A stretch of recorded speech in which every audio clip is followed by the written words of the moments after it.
I never understood why someone would refuse help when they clearly needed it, until I met a woman who seemed determined to carry the entire weight of her world alone. It started on a cold Monday morning in downtown Chicago, the kind where the air feels sharp enough to cut through your coat, and the city moves faster just to stay warm. I was in the back seat of a black vehicle, heading toward a meeting I barely cared about, when I first noticed her. She was standing outside a small community pharmacy, arguing softly with a parking meter that had already expired, rain from the night before still clinging to the pavement around her shoes. Nothing about her should have stood out. People passed her constantly, umbrellas tilted forward, eyes locked on their phones, all of them moving with the same quiet urgency that defines city life. But she was different. Not because she was loud or dramatic, but because she was still. Even when everything around her was pushing forward, she remained grounded in her own stubborn independence. I asked my driver to slow down without realizing I had spoken. Through the tinted window, I watched as a delivery worker dropped a box near her feet by accident. It fell open. Items scattered across the sidewalk. A few people glanced over and kept walking. One man even stepped around it without stopping. She did not hesitate. She crouched immediately, gathering everything with calm efficiency, smiling faintly at the delivery worker who looked overwhelmed and apologetic. He offered to help. She shook her head. A simple gesture. Polite. Final. She finished cleaning the mess alone and walked away as if nothing had happened. That should have been the end of it. It was not. Over the next week, I kept seeing her in different places around the city. Not because I was searching for her at first, but because she seemed to appear in patterns I could not ignore. At a bus stop during a light snowfall, standing while everyone else sat and avoided eye contact. Outside a clinic late in the afternoon, holding a folder tightly against her chest while answering a phone call with a tired but steady voice. In each moment there was always the same refusal. Someone would offer help, and she would decline it gently but firmly, as if accepting assistance would cost her something she was unwilling to lose. I began asking questions without intending to. A name first, then a workplace, then a history that did not explain much but hinted at everything. Olivia Carter, 29 years old, healthcare support staff at a mid-sized clinic on the west side of the city. No criminal record. No financial instability severe enough to explain her behavior. Nothing on paper that justified the exhaustion I kept seeing in her eyes. The more I learned, the less it made sense. People like Olivia usually ask for help at some point. Everyone did. That was the rule I had always understood, both in business and in life. Strength had limits. Independence had edges. Yet she seemed to operate outside that system entirely. One evening, I found myself sitting in my office long after everyone had left, staring at her file without really seeing the words anymore. My associate knocked before entering. "You have been looking at that for an hour," he said. I did not look up. "She never asks for help," I said quietly. He frowned. "That is unusual." I finally closed the folder. "In my experience, yes." I stood and walked toward the window overlooking the city lights. Somewhere out there, Olivia Carter was probably finishing her shift, refusing assistance from someone who offered it without hesitation. I should have let it go at that point. I did not. Because for reasons I could not yet explain, I realized I no longer wanted to understand what she needed. I wanted to understand why she refused to need anything at all. I began noticing patterns in her life the way I would normally notice patterns in a failing system. Not because I was trying to interfere, but because I could not stop observing once I started. Olivia Carter did not behave like most people I had encountered. Most people adapted quickly to inconvenience. They asked for help when pressure increased. They delegated. They shared responsibility. She did none of those things. Over the following days, I adjusted my schedule without acknowledging it. Meetings were moved. Routes were changed. Places I normally would not pass through became part of my routine. I told myself it was coincidence. That explanation lasted exactly one day. On the second day, I saw her again outside a public transportation stop as the temperature dropped sharply. She stood near the edge of the platform holding a thin jacket closed with one hand while checking something on her phone with the other. A man nearby dropped several papers from a briefcase when the wind picked up. Without hesitation, Olivia stepped forward and helped gather them. The man thanked her and immediately offered to carry her bag in return. She smiled politely and declined. Not rudely, not proudly, simply as if accepting assistance was not part of her internal structure. I watched from inside my vehicle across the street. My associate noticed my attention and followed my gaze. "You are looking at her again," he said. I did not respond immediately. That alone confirmed what he already knew. "She refused help," I said finally. He raised an eyebrow. "People do that sometimes." I shook my head slightly. "Not like this." That evening, I requested a deeper profile review. Not because there was anything suspicious. Nothing in her background suggested instability or hidden risk. That was the problem. Everything was too ordinary on paper. Stable employment. No financial anomalies. No legal issues. No documented trauma that would explain such consistent independence. And yet behavior rarely existed without cause. I found myself reviewing her work schedule again. She worked long shifts at the clinic, often covering additional hours when others called in sick. She volunteered for tasks others avoided. She rarely took breaks longer than necessary. Her supervisors described her as reliable, efficient, and quietly essential. None of them mentioned anything unusual. But none of them seemed to notice the emotional weight behind her consistency either. On Friday afternoon, I made a decision I did not initially question. I arranged for a small, indirect opportunity at her workplace. A resource allocation adjustment under the guise of a regional support initiative. Nothing dramatic. Nothing that would draw attention. Simply, something that would ease operational pressure in a place where she clearly carried more than she should have. I did not tell anyone. Not even my closest associate. That night I stood alone in my office long after sunset, thinking about something I could not quite define. I had spent years understanding systems, patterns, and outcomes. People were usually predictable once enough data was collected. Olivia Carter was not unpredictable. She was consistent in a way that defied expectation. She did not reject help because she lacked it. She rejected it because she did not appear to believe she was entitled to it. That realization stayed with me longer than I expected. The next morning, I observed her again from a distance outside the clinic. A delivery arrived with additional supplies. Staff members reacted with confusion and gratitude. Olivia simply continued working, as if external improvement had nothing to do with her personal reality. She did not question it. She did not investigate it.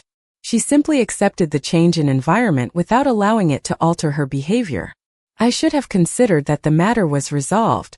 Instead, I found myself asking a different question entirely.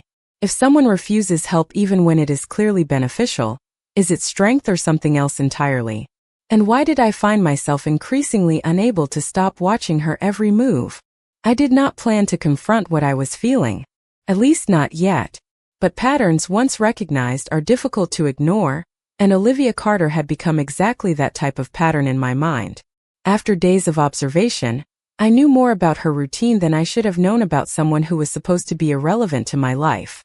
She left her apartment at exactly the same time each morning, walked 2 blocks to the bus stop, and always arrived at the clinic 10 minutes early. She never changed her pace, never deviated from her route, and never appeared to acknowledge that anything in her life required adjustment. That consistency should have been admirable without question. Instead, it unsettled me.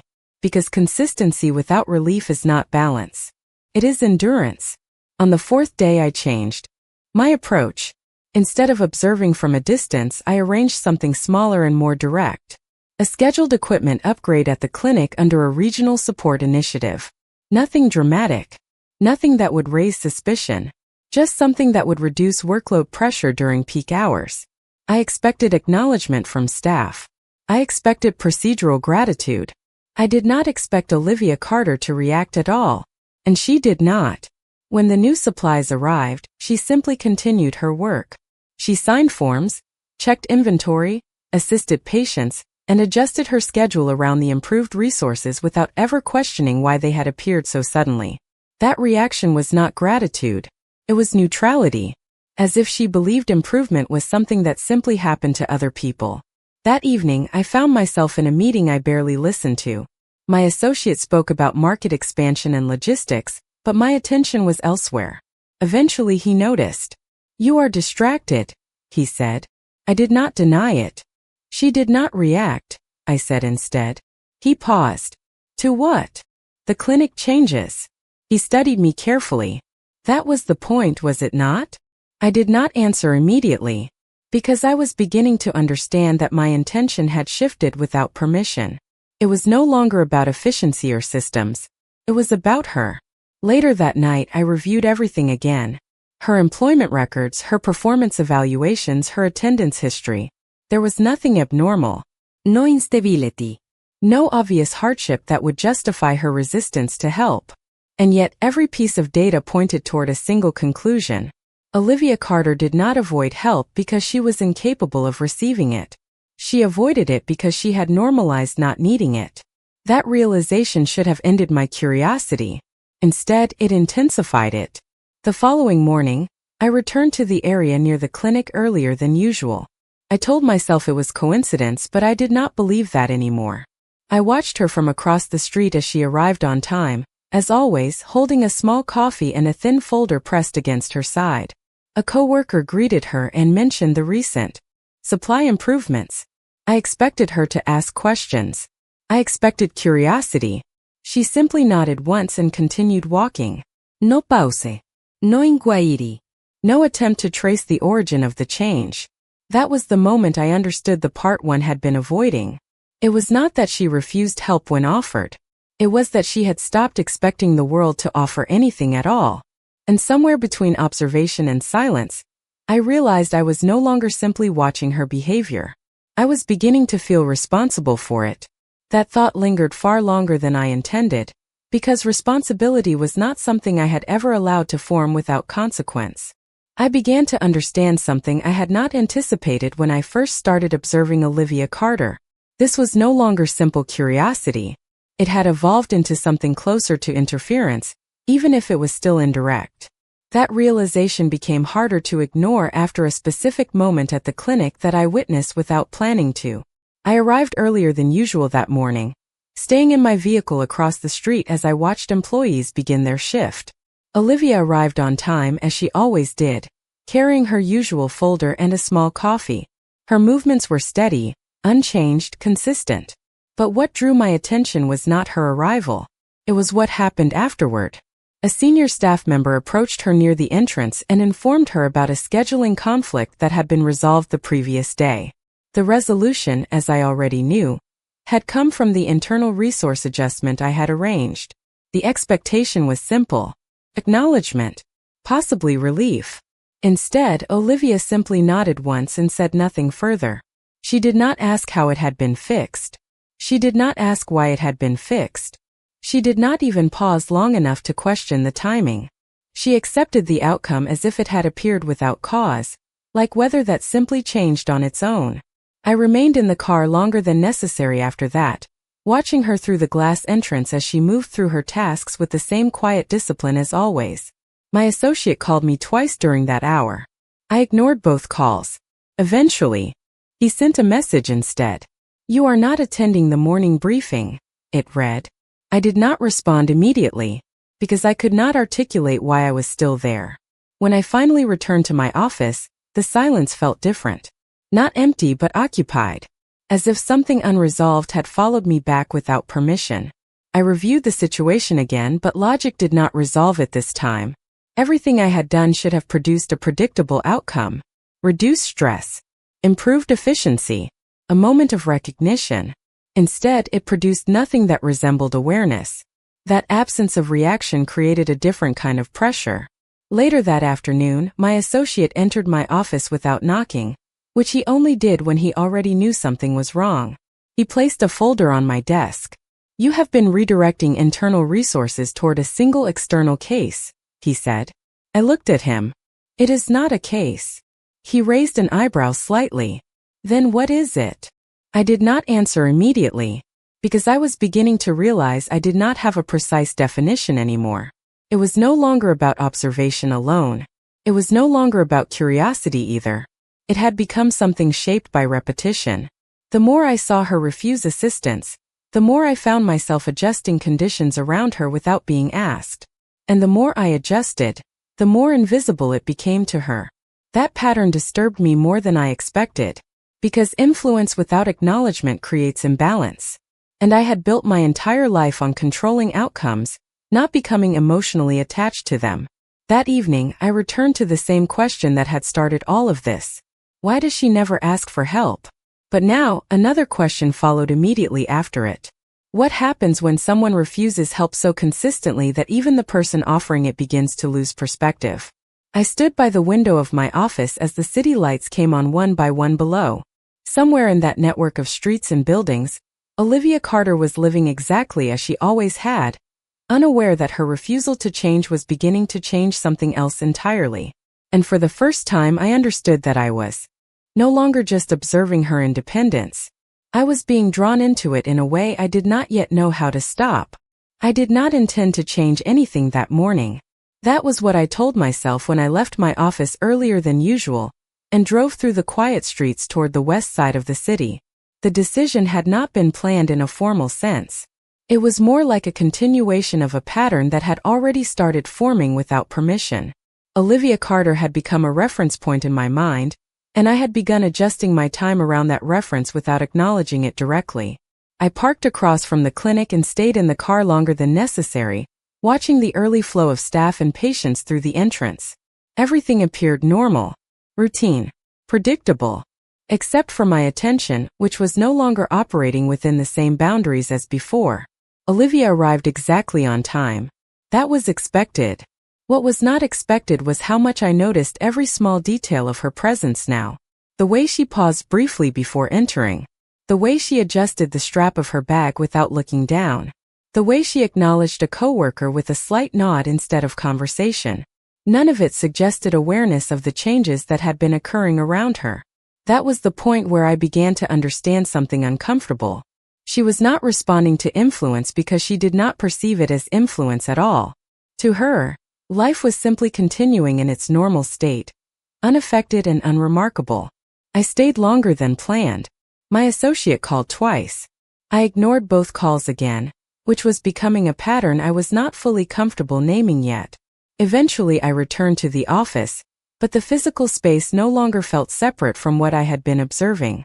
Instead, everything felt connected in a way that was becoming harder to compartmentalize. Later that afternoon, I reviewed the most recent internal adjustments again. Supply allocations, staffing support, and operational improvements at the clinic. All of it had been executed cleanly. No traceable intent beyond standard administrative process. On paper, nothing tied back to me in a direct way that would be obvious to her or to anyone else. And yet I knew the origin of it. That knowledge created a contradiction I could not resolve easily. Because if the outcome was beneficial, then logically there should have been no issue. But logic was not the part of this that was evolving. My associate entered my office without waiting for acknowledgement this time. He placed a document on my desk. "There is a pattern emerging," he said. I looked up at him. "Explain." He hesitated slightly before speaking. "You are reallocating resources toward a single individual repeatedly, without strategic justification." I leaned back slightly. "It is not about strategy." He studied me for a moment longer than usual. "Then what is it about?" That question remained unanswered longer than I expected it to, because the truth was becoming harder to define in a way that sounded reasonable. It was no longer just observation. It was no longer even curiosity.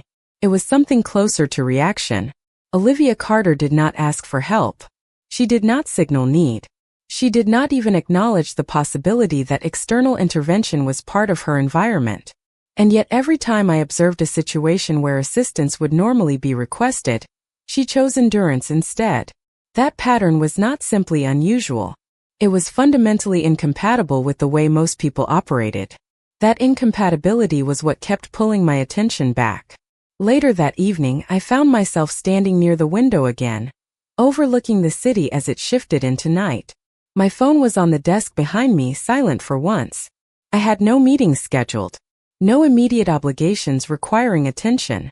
And yet I could not stop thinking about the same unresolved structure forming between her actions and my responses. I had begun to anticipate her refusal of help before it even occurred. I had begun to prepare for outcomes she would never acknowledge. And in doing so, I had created a version of involvement that existed without consent or visibility. That realization should have been enough to stop. Instead, it clarified something else. I was no longer asking why she never asked for help. I was beginning to question why I could not stop offering it, even when it was never requested. I did not expect the situation to shift as quickly as it did, yet by the time the next morning arrived, I found myself making decisions that no longer felt fully intentional. The pattern had already established itself. I would see Olivia Carter, observe her behavior, and then later adjust something in the environment around her without announcing any reason or requiring acknowledgement. What disturbed me most was not the actions themselves, but the absence of friction. Nothing pushed back. Nothing challenged it. It simply continued as if it belonged there. That morning, I returned to the west side of the city earlier than usual. I told myself it was because I had a meeting nearby, but that was not entirely accurate. I parked in the same location across from the clinic and remained in the vehicle as people began to arrive for the day. Olivia appeared exactly on time again. Same pace, same posture, same controlled, self-contained presence that never seemed to change regardless of circumstance. I watched as she paused briefly at the entrance, adjusted her bag strap, and stepped inside without hesitation.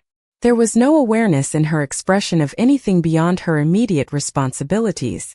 That lack of awareness should have brought clarity. Instead, it created more complexity, because the more she remained unaffected, the more I found myself reacting. Later that morning, I received a report regarding another internal adjustment that had been implemented at the clinic.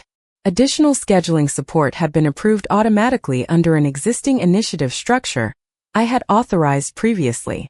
It was efficient, clean, unremarkable to anyone who did not know the origin. But I knew exactly where it had come from, and I knew I had not questioned it before approving the framework that allowed it. That realization created a discomfort I could not ignore. It meant the system I controlled was now being used in ways that were no longer purely strategic. My associate entered my office without waiting for acknowledgement, which meant he had already decided the topic required urgency. He placed a tablet on the desk and sat down across from me. "This is becoming more concentrated," he said. I looked at the data displayed. Every adjustment, every resource allocation, every indirect support action was now mapped into a single directional pattern. He continued, "It is no longer general optimization. It is targeted behavior." I did not respond immediately, because the word targeted carried implications I was not ready to assign. Finally I said, "It is support distribution." He shook his head slightly. Support distribution does not follow one individual repeatedly, without visible justification. That was the part one could not dispute logically. Yet logic was no longer functioning as the only reference point in this situation. After he left, I remained seated for a long time, staring at the same data until it stopped feeling like information and started feeling like reflection. I had begun reinforcing conditions around a person who had never requested reinforcement. And the more she remained unchanged, the more my actions increased in precision. It was not escalation in the traditional sense. It was refinement. That distinction made it harder to dismiss. Later that afternoon, I returned once more to the clinic. I stayed further away this time, choosing not to position myself directly across from the entrance. Instead, I observed from a distance where I would not be easily noticed. Olivia moved through her shift exactly as before. She assisted patients. She completed tasks. She accepted no visible assistance beyond what was formally required. At one point, a colleague mentioned workload improvements that had been implemented recently. I watched for her reaction carefully. There was none beyond a brief acknowledgement. No curiosity. No inquiry. No attempt to trace cause. That absence should have been the end of my involvement. Instead, it marked the point where I understood something I had been avoiding. This was no longer about her refusing help. It was about me continuing to provide it in a direction that was becoming increasingly personal without my permission. And for the first time, I began to consider the possibility that the real pattern was not her independence. It was my inability to stop responding to it. I did not intend to cross a line, yet I could no longer ignore the fact that I had already crossed several without noticing. What began as observation had turned into intervention, and what had started as structured adjustments in an environment had slowly become something far less defined. That morning, I arrived earlier than necessary and remained in my vehicle outside the clinic longer than I had planned. I told myself I was reviewing operational flow. That explanation no longer carried weight even in my own thoughts. Olivia Carter arrived at her usual time. She moved through the entrance with the same quiet consistency as always, unaffected by anything external, including the subtle changes that had been introduced around her work environment over the past weeks. I watched as she greeted a colleague briefly before continuing inside. No hesitación. No inquiry. No recognition that anything around her had shifted at all. That lack of response should have brought closure. Instead, it created something closer to persistence. I found myself replaying the same question repeatedly without resolution. Why does she not ask? Not just why she refuses help, but why she never even questions the absence of it. Later that day, I received an internal notification regarding another adjustment that had already been implemented. A staffing support increase had been quietly approved under a broader administrative category. It was efficient. It was subtle. And it was already in motion before I had even consciously considered it. That realization was the first moment I understood the structure I had created was beginning to operate independently of my explicit intent. My associate entered my office without knocking. He placed a folder on the desk and did not sit immediately. That alone signaled seriousness. This is no longer isolated, he said. I looked at him without responding. He continued, we are seeing repeated directional decisions toward the same external subject across multiple systems. I leaned back slightly. Define directional. He hesitated. Consistent allocation of resources, support, and influence. Patterns centered around one individual. The phrasing was clinical, but the implication was not. I looked at the folder without opening it immediately. What are you suggesting? He finally sat down. I am suggesting this is no longer standard operational behavior. Silence followed. Not defensive. Not argumentative. Just wait. After he left, I remained in the office longer than usual, reviewing nothing in particular while still processing everything at once. The distinction between intentional action and repeated response had begun to blur in a way that made classification difficult. I had always understood control in terms of structure and outcome, but this no longer fit that framework cleanly. That evening, I returned once more to the clinic area. I did not approach directly. I stayed at a distance where observation was possible without interaction. Olivia moved through her shift as she always did. Efficient, uninterrupted, self-contained. At one point, a coworker mentioned recent improvements in scheduling and resource availability. I watched her reaction carefully. She acknowledged it briefly, then returned to her task. No curiosity. No attempt to connect cause and effect. No effort to investigate the source of change. That was the moment the realization became unavoidable. She was not refusing help. She was operating under the assumption that help was never something directed toward her in the first place. And in that quiet acceptance of absence, I began to understand something uncomfortable about my own behavior. I was no longer simply responding to her independence. I was reinforcing it without her knowledge. And somewhere in that realization, the boundary between observation and involvement had already disappeared. I understood that something had changed, but I did not yet understand the full weight of what that change meant. The pattern I had been following was no longer just an observation loop. It had become an action loop. Each time I saw Olivia Carter remain unaffected by circumstances that should have invited external support, I responded by adjusting those circumstances slightly, as if correcting an imbalance that only I could perceive. That morning I arrived earlier again, not because I needed to be present, but because I had begun associating timing with control. I stayed in the vehicle across from the clinic, watching as the day began to unfold with its usual predictability. Olivia arrived on time as she always did. There was no deviation in her routine, no sign that anything around her had changed in a way she would recognize as intentional. She entered the building without pause, her posture steady, her attention already directed inward toward responsibilities that did not appear to leave room for anything else. That was the part one could not stop analyzing. Not her efficiency. Not her discipline. but her absence of expectation. By midday, I received confirmation that another operational adjustment had already been executed through one of the frameworks previously established. Additional support staffing had been allocated to her department. The process had been completed without direct authorization at the moment of execution, because the system I had created allowed continuity beyond individual review once parameters were set.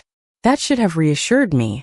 Instead, it unsettled me, because it meant influence was no longer a single decision point. It had become a structure that continued even when I was not actively shaping it. My associate entered my office without waiting for acknowledgement. His expression was controlled but not comfortable. He placed a report on my desk and remained standing.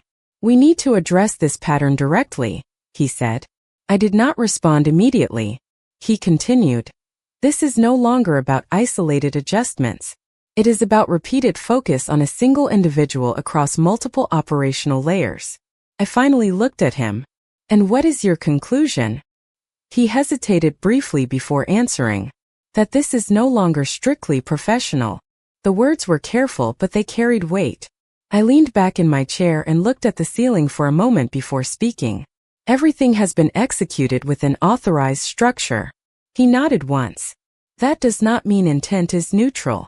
After he left, I remained in silence longer than usual. The distinction he had pointed out was not incorrect, but it also did not resolve anything. Instead, it created a new layer of awareness that I had not fully accounted for.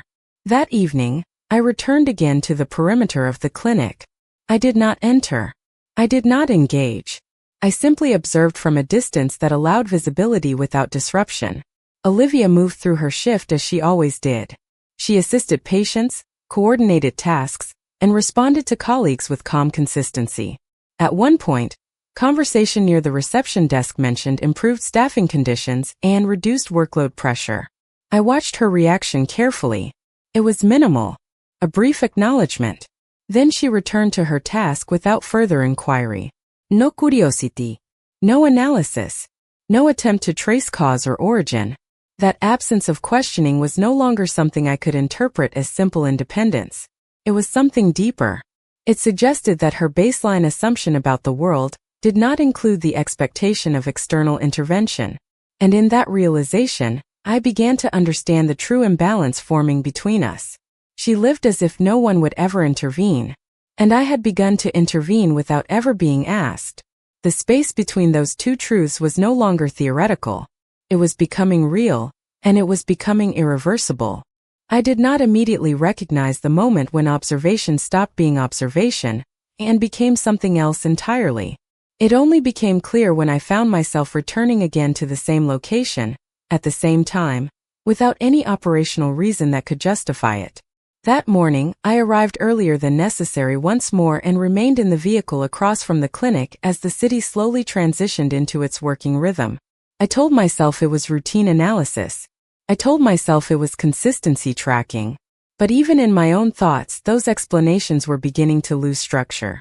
Olivia Carter arrived exactly on schedule, as she always did. There was no deviation in her movement, no hesitation at the entrance, no acknowledgement that anything around her had shifted in recent days. She entered the building with the same controlled pace already focused on responsibilities that did not appear to leave room for external interference. Watching her, I understood something I had been resisting. She was not adapting to change because she did not register change in the same way I did. That difference was no longer theoretical. It was operational. By midday, another internal report confirmed what had become an increasingly familiar pattern. A new support allocation had been processed through an existing framework and directed toward her department. The execution was clean, automated in appearance, fully compliant with authorization boundaries that had been established earlier. And yet I knew exactly how it had originated. Not as a single decision, but as a continuation of prior adjustments that had gradually accumulated without explicit interruption. My associate entered my office without warning. His expression suggested that the situation had moved beyond his comfort threshold for silence. He placed a folder on my desk but did not sit. "This is no longer something we can categorize as standard operational behavior," he said. I looked at him without responding immediately. He continued. The repetition alone is statistically significant. It is no longer isolated intervention. It is directional focus. I leaned back slightly. Everything has been executed within established authorization structure, I said. He shook his head once. Authorization does not define intent. That statement remained in the room after he left. I did not dismiss it, but I also did not accept its implications fully, because accepting it would require acknowledging something I was not prepared to define yet. Later that evening, I returned to the clinic area once more. I remained at a distance that allowed observation without presence. Olivia moved through her shift with unchanged consistency. She assisted patients, coordinated tasks, and responded to colleagues with the same measured efficiency as always. At one point, conversation near the reception desk referenced recent improvements in staffing and resource availability. I watched her carefully for reaction. There was none beyond a brief acknowledgement before she returned to her work. No inquiry. No attempt to connect outcome with cause. No curiosity about origin. That absence of questioning had once seemed like independence. Now it revealed something more complex. She operated under the assumption that stability simply existed without intervention. That belief, whether conscious or not, shaped every refusal she made. And in contrast, I had begun operating under a completely different assumption. That absence of support required correction. That imbalance required adjustment. Somewhere between those two interpretations, a structure had formed that neither of us had explicitly agreed to. And yet it continued to expand. Standing there, watching her from a distance she would never acknowledge, I realized the truth was no longer about why she refused help. It was about the fact that I had already become the source of it without ever being asked. And once that realization fully settled, I could no longer determine where observation ended and responsibility began.